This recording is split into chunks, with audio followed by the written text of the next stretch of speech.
These archives of the Scott Horton Show are brought to you by the Future Freedom Foundation at fff.org. Join the great Jacob Hornberger and some of the best writers in the libertarian movement like James Bovard, Sheldon Richman, Anthony Gregory, Wendy McElroy, and more for a real individualist take on the most important matters of peace, liberty, and prosperity in our society. That's the Future Freedom Foundation at fff.org. Hey y'all, Scott Horton here. After the show, you should check out one of my sponsors, wallstreetwindow.com. It's a financial blog written by Mike Swanson, a former hedge fund manager who's investing in commodities, mining stocks, and European markets. Mike's site, wallstreetwindow.com, is unique in that he shows people what he's really investing in, updating you when he buys or sells in his main account. Mike's betting his positions are going to go up due to the Federal Reserve printing all that money to finance the deficit. See what happens at wallstreetwindow.com. And if you'd like to sponsor the show too, let me know at scott@scotthorton.org. Also sponsored by Dagny & Lane, Ionic Minerals Skincare. Check out their great skin and hair care products at dagnyandlane.com. And libertystickers.com. If you hate the state, you should get a sticker that says so for the back of your truck. libertystickers.com. Everyone else's stickers suck. I'm Scott Horton. My website is scotthorton.org. Keep all my interview archives there. More than 2,500 now, going back to 2003. And quite a few with Phil Giraldi. He's our next guest. He writes for the American Conservative Magazine as well as antiwar.com, and he's the executive director of the Council for the National Interest, councilforthenationalinterest.com. And let's see, his latest piece at antiwar.com is once more into the breach. That is writing about Iran again, kind of got to. Welcome back to the show, Phil. How are you? I'm fine, Scott. How about you? I'm doing good. Appreciate you joining us here. Now, before we get to Iran, let me ask you about what you think about all these riots. It's been almost a week now of protests and riots from, I don't know about Morocco to Pakistan, but at least from Libya to Pakistan, Indonesia.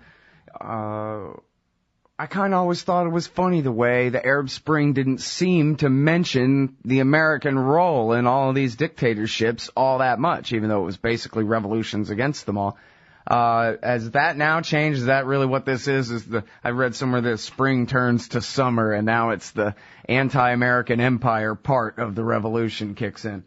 Well, I think, obviously this video was in a sense the trigger for what happened, but what happened was really a lot deeper than that. I think it really involves serious frustration in all these countries because obviously even in the places where there was a change of government, people don't see their lives getting any better. So, there's kind of a rejection of what is the American imposed model for the world and for what we see as success in the Western tradition, but these people don't necessarily see it that way. And I think the frustration is what drove a lot of this. I mean, they're still debating whether the attack in Libya that killed the ambassador and 3 others was planned or wasn't. I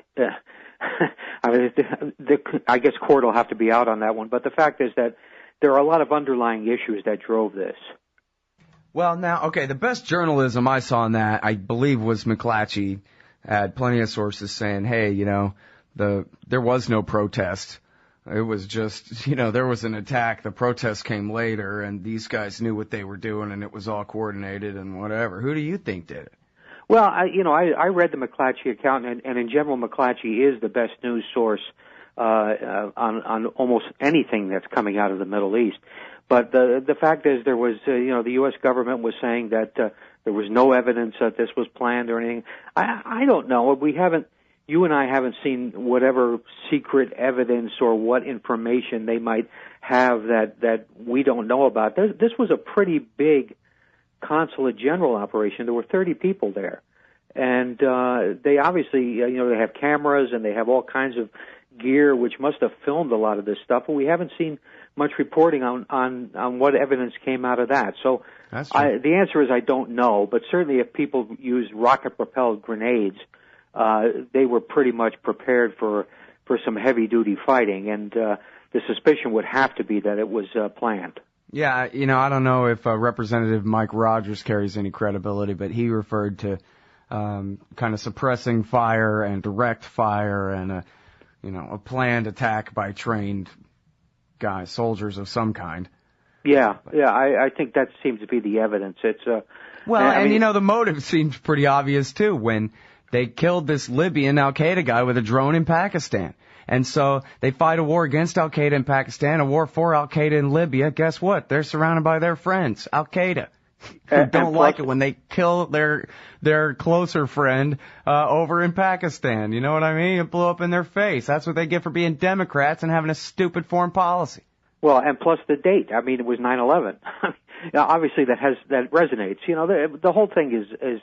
I think if there's ever a postmortem that we can trust on it, we're going to find that there were a lot of mistakes made, and that probably there was evidence in advance that this could have been avoided. But who knows? Because the ultimate problem is not what happened in Libya. The ultimate problem is U.S. foreign policy. Yeah. Well, and see, that's the thing. I guess if this had happened in a vacuum in Libya, I would have just gone right back to the outline I already drew a year and a half ago about how this thing's going to go, which is there's going to be some kind of crisis, a suicide attack or somebody important killed or whatever, and that'll be the excuse to escalate, and eventually we'll have to have a full-scale intervention in Libya to make sure that the guys we fought the war for don't really win and come out on top. And we're going to have to use force to prevent that from happening. And so it's a 20-year adventure, and it's going to have purple fingers and a trained-up army, Afghanistan style, and all that stuff. However, I'm looking at all the rest of this protest movement across the Middle East, and I'm thinking that, you know what? Is it possible that anybody in D.C. is considering maybe just throw in the towel? You lost already. It's over. Well, nobody knows that Ron Paul is or was. That's a fact. I mean, this is what bothers me. I'm going to have a piece on anti-war tomorrow, which basically discusses how the premise is wrong here. The premise is that somehow intervention brings you a solution. But I think the history of the whole since the Second World War really proves that that's not the case. It doesn't bring you a solution. It just brings you new problems. Right. Yeah, that's the thing too, is a big part of the reason that so many tens of millions of Americans turned out to vote for Barack Obama was to undo Bush, to say sorry for Bush, and here's the guy who's going to put a stop to all that, I think I heard somewhere, and that kind of thing. But if they were really going to undo Bush, they'd have had to go for that other old white Texas Republican, Ron Paul, who didn't fit the image of everything opposite Bush, but was actually everything opposite Bush. And we wouldn't be in anything like this situation right now if Ron Paul had been elected back in 2008. Or indeed if he'd been the candidate now, we would have something to hope for. But at least a real fight about what's going on. Yeah, sure. I mean, if anything's clear about Mitt Romney over the past week and a half is that this guy is not qualified to run a hot dog stand. And unfortunately, he's the Republican candidate for President of the United States. Well, and now, I think what you're implying there is not just that you disagree with him, but you don't think that he really even knows what he's talking about at all. Well, he clearly doesn't, because anybody who has a modicum of knowledge about some of these issues wouldn't say the things he says, like to drift over into the domestic sphere just for a second. I mean, sure. His comment about the 47% and everything is absurd. People pay taxes in different ways. I mean, if there's a tax dodger out there, it's him. And, he pays a minimum amount on the vast amount of money he earns, and yet he's denigrating people who are making $9 an hour. I mean, this is the kind of guy you want to take and smack him around a little bit and just, tell him, hey, why don't you wake up to reality? You have no idea what the average American is up against. Right. Yeah, well, he certainly doesn't. And then, he's talking about Iran and how, they could give dirty bomb material to Hezbollah, could blow up Chicago with it or whatever. Like, wait a minute. Who told him that? Who told him to say that? Yeah, what the hell? Clearly came out of his own head, because it has, as you know, and there was an article in Anti-War Today spelling it out. There's no connection between a dirty bomb and a nuclear weapon. And he's talking about nuclear weapons, and suddenly he gets into dirty bombs. And clearly the man is completely ignorant. Well, and just even the context there, yeah, John Glazer has a great write-up on this on the Anti-War blog.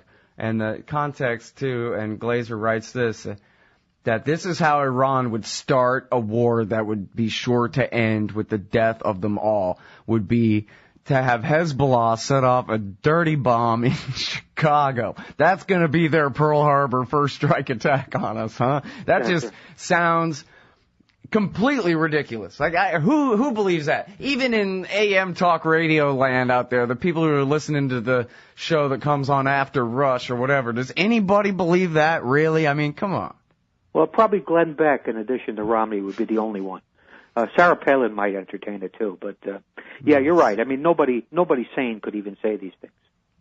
All right, now update us a little bit about the doings over what's going to happen with Iran, because at least to take it at face value, the president and the prime minister of Israel have really kind of been almost at blows about this. The ambassador and the prime minister in a screaming match, and Obama went on Letterman instead of accepting a request to meet with Netanyahu, and the Joint Chiefs of Staff pretty loudly denouncing any Israeli plan to attack Iran. But there's been quite a bit of pushback, right? And Netanyahu's been, throwing his own kind of temper tantrums back, and he doesn't seem to feel like he's giving in or ready to yet either, as best I can tell. What do you think about all this?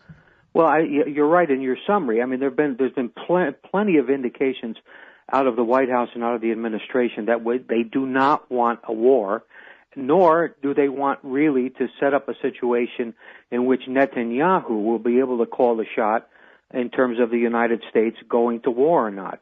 That would mean that the whole Netanyahu drive for a specific red line, which would do that. I mean, in other words, it would say, yeah, as of June next year or something like that. If we haven't made progress, it'll be time to attack. That's what he wants. And also, I think there's kind of a popular sentiment growing that Netanyahu is pushing too hard. I mean, he was on television this past Sunday twice, speaking to the American people to explain to them why Iran was a threat. I mean, this is a blatant interference in the U.S. electoral process, and no Israeli prime minister or no head of state from anywhere has ever done anything like this. And I think the resentment of that is growing. I think Netanyahu has possibly overplayed his hand. He's got Congress in his pocket. There was a letter last week, which you may have seen a copy of, in which 73 congressmen basically told the president he had better talk to Netanyahu or else. So, there is pushback coming from Congress, but not a whole lot coming even from the media, which is a bit surprising. Yeah. Well, I sure hope you're right that he's overplaying his hand, and it seems like it when he's saying things like, oh, well, Iran, they're on the 20-yard line. Like, hey, are you calling me stupid? Why don't you actually refer to some facts or shut up, Football metaphors, 20-yard line. There's no yard lines in nuclear bomb assembly. Yeah, that's right. And of course, Israel for 15 years now has been claiming every year that Iran is 6 months away from a nuclear weapon. So this is not exactly something we haven't heard before. And the U.S. government and the U.S. intelligence agencies, their assessment is a lot more friendly in terms of U.S. national interest. It says that Iran is still quite away from even having the ability to put together a bomb, and also hasn't made the political decision to do so. So what did you think of the Romney comments on Palestine? It really does seem like we're way too far gone. Maybe we're years past the point where you could have really even had a two-state solution, Palestinian state over there. Am I right? Yeah, you're right, but that's not what Romney was arguing. I mean, Romney was not arguing in favor of a one-state solution, which would be the other alternative. Basically, Romney is basically saying that those Palestinians don't deserve anything. They don't deserve any consideration because they want to destroy Israel, and they're not worth talking to. This is something quite different. And again, it's rooted in complete ignorance of the situation there. I don't even think his advisors, who are, of course, all neocons, Dan Senor and the Kagans and others, I don't even think they would come out with anything that dumb. Yeah. So basically what he was saying was the current permanent occupation is just fine, and if he had 8 years, it would stay like that, or just get worse slowly like that. That's exactly what he said, actually. He said he would not see himself putting any pressure on Israel, given this perennial hatred he sees of the Palestinians toward the Israelis. So, it's exactly what he said. He would do absolutely nothing to stop anything the Israelis was doing, and to push for any kind of peace process. Well, now Obama ain't much better, really, is he? I don't know. Maybe he is. Maybe he's not better, but maybe Romney's that much worse. Well, I think that what it has to come down to, Scott, and this is the calculation I'm making, is that essentially the candidates are pretty much the same. Neither one of them is really going to do a whole lot for us in terms of improving our economy or in making the lives of most Americans any better. But I see the war and peace issue as being a critical difference, and I think every indication seems to be that Obama will be reluctant to go to war on behalf of Israel or on behalf of anybody. Whereas apart from these low-intensity things that he seems to have gotten into with the drones and that sort of thing.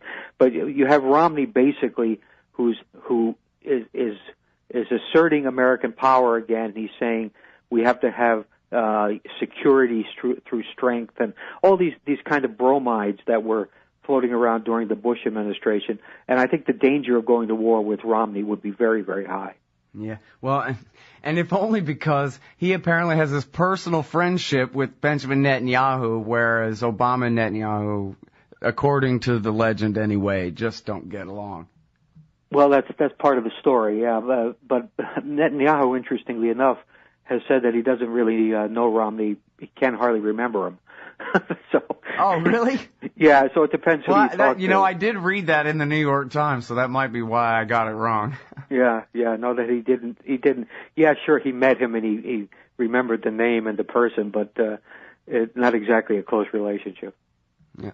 All right, so I'm Scott Horton. I'm talking with Phil Giraldi, and he writes for the American Conservative and Antiwar.com, and he's the executive director of the Council for the National Interest. And now you had this thing at the American Conservative, theamericanconservative.com. That reminded me, you're Dr. Giraldi. You got a PhD, and you write about all of these really fancy smart guy issues, too, not just about what lowlifes like Netanyahu are up to. And you have this very critical book review of basically, I guess, what amount to the legal neocons, the Ken Starrs of the world, the Federalist Society, which means the Centralist Society, the people who hate federalism and want a centralized nation state. And this was actually pretty shocking to me, not the practice, of course, but the stating so plainly of the theory. It's Defending the Indefensible, I think is the title of what you wrote there. Can you tell the people about it? Yeah, I'm a graduate of the University of Chicago, and one of the leading figures at the University of Chicago Law School is a guy named Eric Posner, that you probably have seen his name because he's a leading proponent of what some people have called the unitary executive theory, which is that basically the president is always right, and that the president can take on certain powers in crisis or emergency situations. And Posner indeed would argue that these powers are pretty much unlimited. He can do anything. He can lock people up. He can throw away the key. He can engage in torture. He even at one point in one of his books says that he thinks war crimes are really a good thing because if you're engaging in war crimes, the other side will be very nervous about you and probably won't fight you very aggressively. So he comes down on these issues by saying that everything is a matter of expediency, and the president in a crisis can do absolutely everything and anything, and it's perfectly legal. Yeah.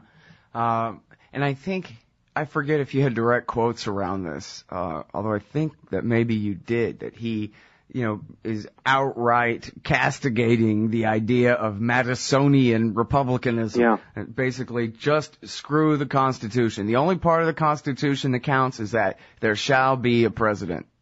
Yeah, he basically said, yeah, I did have quotes on a lot of the stuff because I pulled them straight from his book, or from his interview.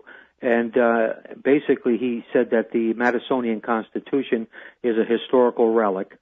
It's irrelevant now. And that this has been replaced by a powerful presidency because that's really what the people want. Because they want, what did he say? They want prosperity and security. And I made the comment in my critique of him that if that's what the people expect from the presidency, they've gotten precious little of it over the last 10 years. And so the whole concept is flawed. I mean, basically, I noted that he's essentially saying that the president can reopen concentration camps like they had for the Japanese in the Second World War, and he can send people like you and me there, and for no reason or what little reason he can come up with, and that's perfectly all right. Now, this is to me unacceptable because obviously, if you accept the rule of law gives you ways to push back. Now, they might not be very effective some of the time, particularly since the government has increasingly invoked state secrets privilege to do things that it wants to do. But nevertheless, I mean, the framework is still there. And this guy is basically saying that framework really doesn't matter. Well, he's not outright saying, so who even needs the courts? Let's go ahead and get rid of them? Or? No, he's not going that far. What he does is he's essentially copying the arguments made by, I hate to say it, by the Nazis.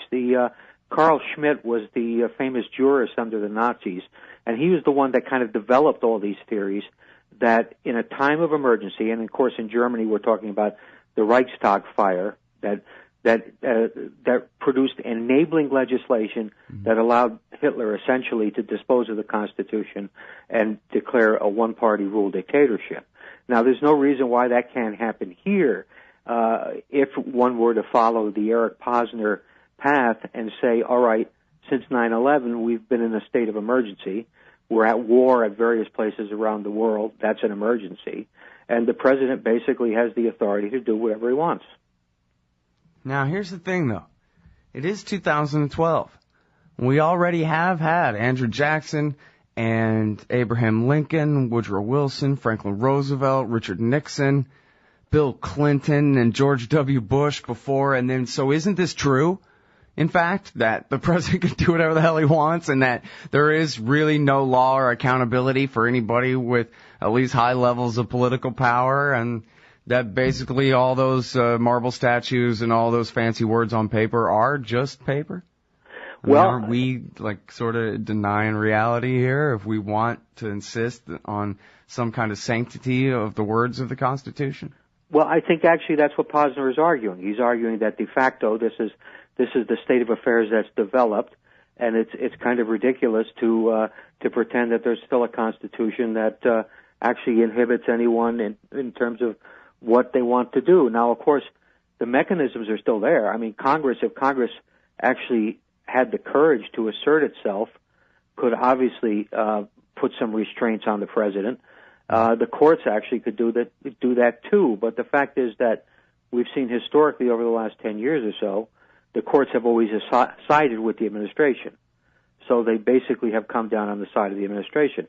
So anyway, the system, Posner is probably arguing that de facto this is what we have.